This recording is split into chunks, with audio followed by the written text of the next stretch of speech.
আর নন inverter এসিতে যদি আপনি দেখতে পারেন যে আপনার এসিতে এরকম প্রচুর পরিমাণে বরফ জমছে, কিন্তু এসি আপনার বন্ধ রয়েছে, রিমোট থেকে এসি বন্ধ রয়েছে, তারপরে যদি আপনি দেখতে পারেন যে আপনার এসির কম্প্রেসার চলছে, আউটডোর কম্প্রেসার চলছে, কিন্তু রুম থেকে বাতাস বেরোচ্ছে না বা ঠান্ডা হচ্ছে না, কিন্তু আপনি রিমোট থেকে এসিটা বন্ধ করে রেখেছেন, কিন্তু এভাবে দেখতে পাচ্ছেন প্রচুর পরিমাণ আইস বিল্ড আপ হয়ে যাচ্ছে এবং ধোঁয়া বের হচ্ছে, তাহলে আপনি কি বুঝবেন যে আপনার এসিতে কী সমস্যা হয়েছে, কী কারণে এটা হচ্ছে? তো আপনাকে এটা দেখতে গেলে, বুঝতে গেলে পুরোটা দেখতে হবে। দেখুন, আমার রিমোট অফ রয়েছে, তারপরে এসিতে কিন্তু আমার আইস বিল্ড আপ হয়ে যাচ্ছে। এসির সুইচ কিন্তু অন, কিন্তু রিমোট থেকে এসি অফ। তারপরে কিন্তু এসিতে প্রচুর পরিমাণ আইস জমে যাচ্ছে। এটার কারণ কি? এটার কারণ এবং সমাধান জানতে গেলে আপনাকে এই ভিডিওটি পুরোটা দেখতে হবে। পুরো ভিডিওটি দেখলে আপনি এ টু জেড সম্পর্কে এটা জানতে পারবেন এবং এই সমস্যা কেন হয়েছে, কী করলে এটার সমস্যার সমাধান হয়ে যাবে, এ টু জেড আজ আমি আপনাদেরকে সামনে জানাবো। এবং এটা কোন কোম্পানির খারাপ হয়েছে, কী কারণে এটা খারাপ হয়েছে এবং কীভাবে ঠিক করবেন, সব কিছু আজ আমি আপনাদের সাথে বিস্তারিত জানাবো। তো বন্ধুরা, আপনারা দেখছিলেন যে এই এসিটা অটোমেটিক্যালি চলছে, কম্প্রেসার চলছে, এবং এসি যদি বন্ধও থাকে তাহলে ইনডোর আইস জমে যাচ্ছিল। তো এটাতে কি সমস্যা মূলত আজকে আমরা চেক করব। তো এটা কি সার্কিটের কোন কম্পোনেন্ট খারাপ, কোন জিনিসটা খারাপ, সেটা আজকে আমরা আপনাদের সামনে চেক করে দেখাবো। যদি আপনাদের সামনে এরকম সমস্যা চলে আসে এসিতে, তাহলে আপনারা বিচলিত না হয়ে কিভাবে সেটা সমাধান দিবেন আর কি করলে সেটা আপনি সহজে চেক করতে পারবেন যে কোথায় সমস্যা, আজ আমি আপনাদের সেটা চেক করে দেখাবো। তো এই যে দেখতে পাচ্ছেন, এখন এসিটা কিন্তু সম্পূর্ণ বন্ধ রয়েছে, এটাতে কোনো লাইন দেওয়া নেই। তার আগে আমি আপনাদের বলে দেই, এটা হচ্ছে যখন প্লাগ থেকে লাইন আসবে, এটা হচ্ছে আমার প্লাগের লাইন, এটা হচ্ছে পজিটিভ, আর এই নীলটা হচ্ছে নেগেটিভ। তো এই যে দেখতে পাচ্ছেন পজিটিভ আসছে রিলেতে, আর এই রিলেতে দুইটা কন্টাক্ট পয়েন্ট থাকে, একটা হচ্ছে এনও আর একটা হচ্ছে এনসি। এনও হচ্ছে নর্মালি ওপেন আর এনসি হচ্ছে নর্মালি ক্লোজ। যখন এটাতে লাইন থাকবে না, তখন হচ্ছে আমার এটা হচ্ছে এনসি থাকবে, নর্মালি ক্লোজ থাকবে। ক্লোজ থাকবে কিভাবে? যখন আমি এই দুই রিলেকে চেক করব, তখন কিন্তু এটা আমাকে লাইন দেখাবে না, মানে এটা হচ্ছে নর্মালি ক্লোজ। আর যখন এনও হবে নর্মালি ওপেন, যখন এটা 3 মিনিট বা 5 মিনিট পরে এখান থেকে লাইনটা এখানে পাস করবে, তখনই আমার আউটডোর কম্প্রেসার চলবে। তো সেটা হবে কিন্তু নর্মালি ওপেন। ঠিক আছে? তো এটা যখন এখানে 3 মিনিট বা 5 মিনিট লাইন ডিলে করবে, ডিলে করে এখানে চলে আসবে, তখন এটা আমার লাইন এখানে চলে আসবে, আর এখান দিয়ে কম্প্রেসারের লাইন দিয়ে এসিটা রান করা শুরু করবে। তো এখন আমি আপনাদের দেখাবো যে এটা যদি ফল্ট করে সমস্যা থাকে কিভাবে আপনারা চেক করবেন। তো এই যে দেখুন, এখন কিন্তু লাইনটা এটা সম্পূর্ণ বন্ধ রয়েছে। তার আগে আমি আপনাদের মিটারে এটা চেক করে দেখাই।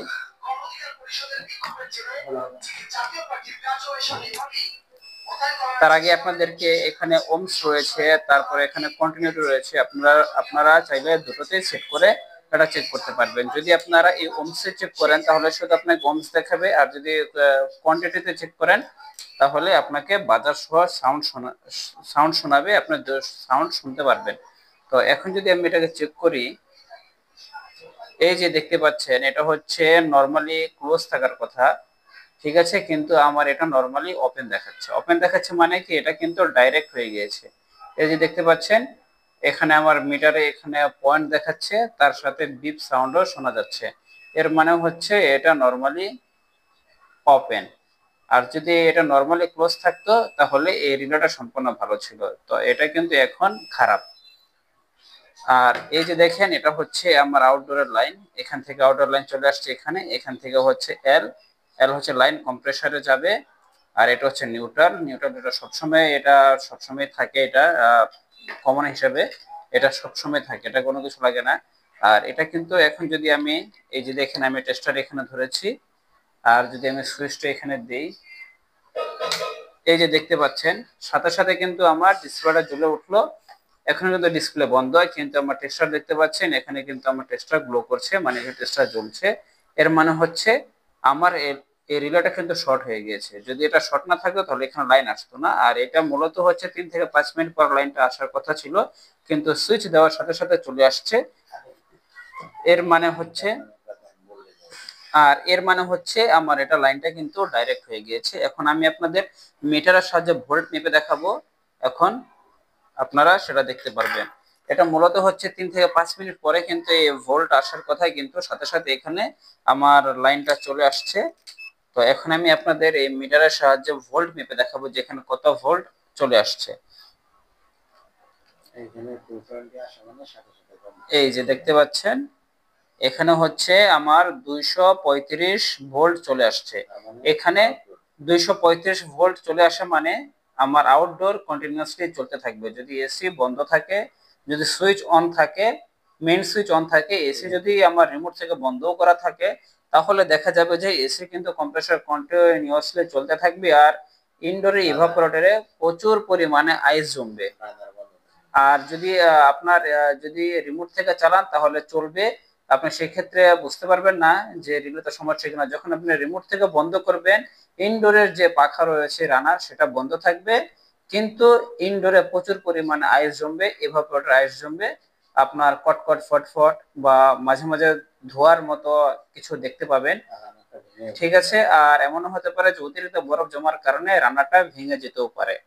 তো এই যে দেখতে পাচ্ছেন আমার কিন্তু এসি ডিসপ্লে বন্ধ, এই যে দেখতে পাচ্ছেন এসি ডিসপ্লে বন্ধ, কিন্তু আমার এখানে 220 ভোল্ট দেখাচ্ছে, 235-34 ভোল্ট চলে আসছে।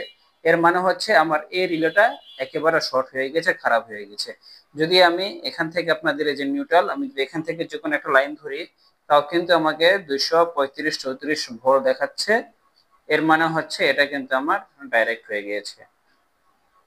তো যদি আপনাদের এরকম সমস্যা হয়ে থাকে যে এসি অফ করার পরও দেখা যাচ্ছে ইনডোর চলছে, ইনডোর থেকে সাদা সাদা ধোঁয়া বের হচ্ছে, খটখট ফটফট শব্দ হচ্ছে বা ওভার কুলিং হচ্ছে, তখন আপনারা এই জিনিসটা চেক করবেন। আর এটা কিভাবে চেক করতে হয় আজ আমি আপনাদের দেখিয়ে দিলাম। যদি কোনো সমস্যা হয় আপনি আমার কমেন্ট বক্সের নিচে কমেন্ট করে যাবেন, আর যদি ভালো লাগে তাহলে লাইক একটু অবশ্যই দিয়ে যাবেন।